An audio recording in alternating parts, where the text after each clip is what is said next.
নমস্কাৰ, মই এতিয়া গীত গাবৰ বাবে আগবাঢ়িছোঁ। মোৰ অতি প্ৰিয় গীত।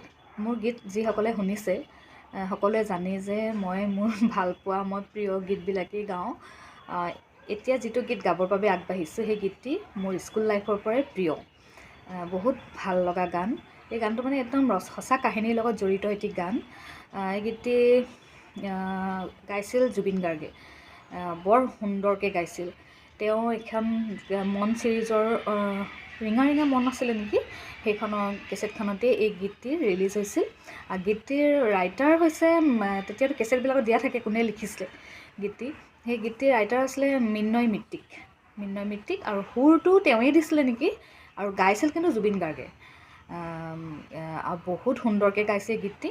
এই গীতটি মোৰ অতি প্ৰিয় হোৱাৰ কাৰণ হৈছে সেইটো সময়ত মই এখন উপন্যাস পঢ়িছিলোঁ। জানেই ৰজনীকান্ত বৰদলৈ উপন্যাস সম্ৰাট আছিল। তেখেতৰ এখন অতি বিখ্যাত উপন্যাস যিখনৰ কাৰণে তেওঁ উপন্যাস সম্ৰাট উপাধি পাইছিল, সেইখন হৈছে মিৰি জীয়ৰী। তাৰ সঁচা প্ৰেম কাহিনী, মিচিং ডেকা গাভৰুৰ সঁচা প্ৰেম কাহিনীৰ ওপৰত আধাৰিত এখন উপন্যাস। এই উপন্যাসখন পঢ়িছিলোঁ সেইটো সময়তেই। পঢ়োঁতেই মানে তাৰপিছতে এই গীতটো ৰিলিজ হৈছে। ৰিলিজ হোৱাৰ লগে লগে গানটো মানে ইমানেই প্ৰিয় হ'ল, আৰু গানটো মৃন্ময় মিত্তিকে ইমানেই ধুনীয়াকৈ মানে গোটেই কাহিনীটোৰ লগত জড়িত কৰি মানে গানটো গাইছে, আৱেগ ঢালি বা লিখিছে, আৰু জুবিনে ইমান সুন্দৰকৈ এই গীতটি গাইছে, মানে মোৰ অতি প্ৰিয় হৈ ৰ'ল তেতিয়াই। আৰু মই মানে বিশেষকৈ এই গানটো গাবলৈ লৈছোঁ, মোৰ ফ্ৰেণ্ডবিলাকে স্কুল লাইফৰ ফ্ৰেণ্ডবিলাকে মোক ফোন কৰি কয়, মোৰ মানে গানবিলাক চাই পিনি তই এই গানটো গাবিচোন, তই স্কুলত থাকোঁতে গাইছিলি যে এই গানটো, এই গানটো বহুত ভাল লাগে, গাবিচোন। হয়ো, মই স্কুলত থাকোঁতে যেতিয়া এই গানটো ৰিলিজ হৈছে তেতিয়া শুনি পেলানি মই এই গানটো খুব গাওঁ, স্কুলতে গাই থাকোঁ। লগৰবিলাকে মোকে শুনি শুনি সিহঁতেও গায়, ইমান ভাল লাগে, গাবি এতিয়া আকৌ চেষ্টা কৰিবি। তেতিয়া মই তেহেঁতক ক'লোঁ, মোৰ বহুত দিন মই শুনাও নাই আৰু প্ৰেক্টিছ কৰিব লাগিব গানটো। এতিয়া গাবৰ বাবে আগবাঢ়িছোঁ, কিন্তু মই প্ৰেক্টিছ তেনেকৈ কৰা নাই দেই। হয়তো ক'ৰবাত কিবাকিবি সুৰ তালত হেৰি হৈ যাব পাৰে, ক্ষমা কৰিব। গতিকে অতি প্ৰিয় গীত গাবৰ বাবে চেষ্টা কৰিছোঁ। কেলৈ হিয়া দিলি মোক, মাৰিব মোৰ লগতে যে তোক, নাকান্দিবিচোন চুপিচোন মোৰ, নোৱাৰোঁ সহিব চকুলো যে তোৰ, নাই কন্দা মৰণৰ ভয়ত, অখুচি আমাৰ জানো হিয়া ভৰা মৰম পানী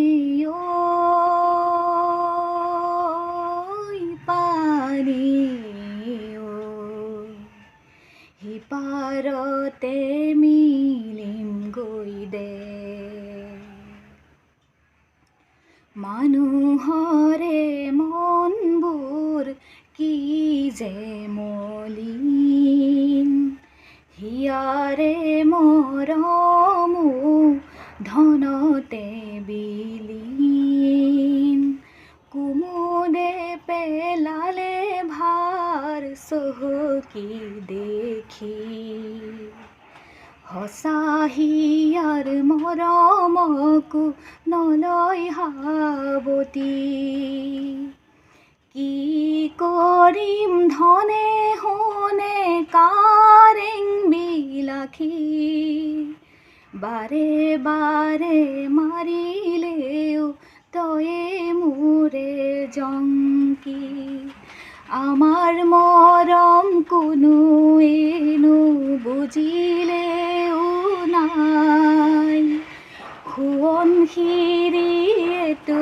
জানে দিব চাগে ঠাই, পানে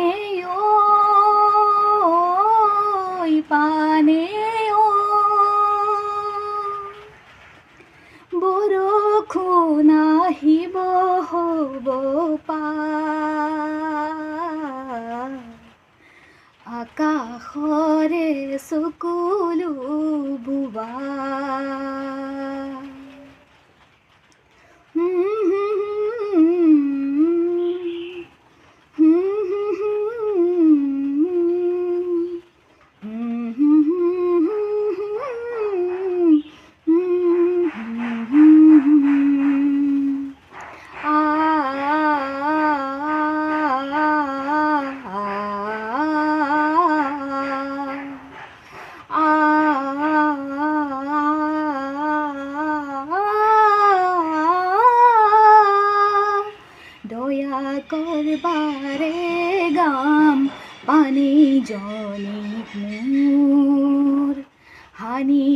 খুচি মোকেই মাৰ পেলাহিয়া জোৰ নামাৰিবি পানীক মোৰ হৈ বৰ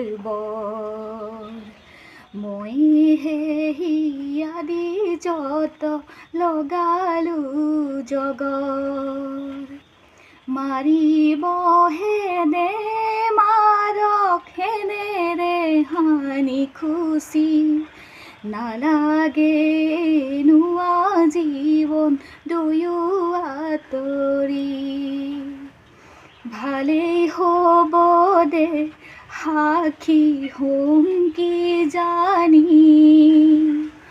মৰম যাতে নাচাই কোনে ধনেৰে জুখি পানে পানে একো দিব নোৱাৰিলো ক্ষমা কৰিছনে মোক সঁচা ক্ষমা কৰিছনে মোক সঁচা ক্ষমা কৰিছনে মোক সঁচা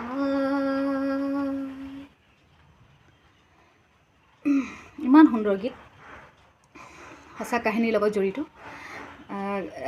যিসকলে এই গ্ৰন্থখন পঢ়িছে এই উপন্যাসখন পঢ়িছে সকলোৱে জানে তাৰ মেইন চৰিত্ৰকেইটাৰ নাম হৈছে জংকী আৰু পানৈ আৰু এখন নদী তাত জড়িত হৈ আছে প্ৰেম কাহিনীটোত সেইখন হৈছে সোৱণশিৰি নদী লখিমপুৰ জিলাত থকা আৰু ঘুনাসুতিৰ পাৰত তেওঁলোকৰ মিলন হয় যিসকলে মানে পঢ়া নাই কাহিনীটো পঢ়িব বহুত সুন্দৰ কাহিনী বৰ্তমান আজিকালি যুগত যিবিলাক মানে প্ৰেমৰ নামত চলি আছে নহয় মানে একো প্ৰেম কাহিনী নহয় নিচিনাই লাগে আজিকালি প্ৰেমেই নাই নিচিনা লাগে আগৰ নিচিনা হ'বই নোৱাৰে গতিকে এনেকুৱা ধৰণৰ কাহিনীবিলাক যদি পঢ়ে মানুহৰ মনত অলপ প্ৰেমৰ প্ৰতি চিন্তাটোৱে বেলেগ হৈ যাব ভাল ভাল হৈ যাব মানে মনটো মানে আজিকালি প্ৰেমৰ লগত মানে প্ৰেমেই নহয় আজিকালি সেইবিলাক চাবলৈ গ'লে গতিকে এনেকুৱা কাহিনীবোৰ পঢ়িব লাগে যিসকলে নাই পঢ়া সকলোৱে পঢ়িব বুলি মই আশা কৰিলোঁ বৰ সুন্দৰ কাহিনী আৰু গীতটো অতি সুন্দৰ মৃন্ময় মৃত্তিক দায়ে ইমানেই সুন্দৰকৈ গীতটি মানে কথাখিনি লিখিছে আৰু জুবিন গাৰ্গে ইমানেই প্ৰাণ ঢালি গাইছে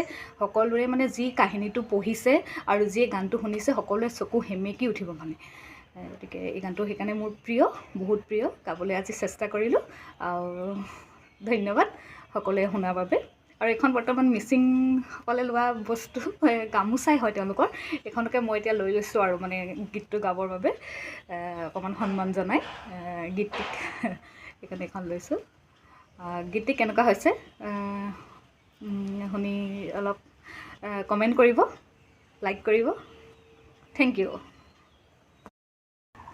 আৰু এটা কথা এই গীতটিত মানে ফিমেল ছিংগাৰ এগৰাকীও আছিল তেতিয়াহে গানটো মানে জংকীৰ সুৰটো জুবিন দাই গাইছে পানৈৰ সুৰটো ফিমেল ছিংগাৰগৰাকীয়ে গাইছে কিন্তু মই তেখেতৰ নামটো পাহৰি গ'লোঁ আৰু মানে নাজানো কোনগৰাকীয়ে গাইছিলে বহুত সুন্দৰকৈ গাইছে ফিমেল ছিংগাৰগৰাকীয়েও গতিকে বৰ ভাল গান বৰ সুন্দৰ গান বৰ শুৱলা গীত সকলোৱে শুনিব আৰু কি ক'ম আৰু যিসকলে এই ফিমেল ছিংগাৰগৰাকীৰ নামটো যদি জানে তেওঁলোকে মোক জনাবচোন মই জানিব বিচাৰিছোঁ ধন্যবাদ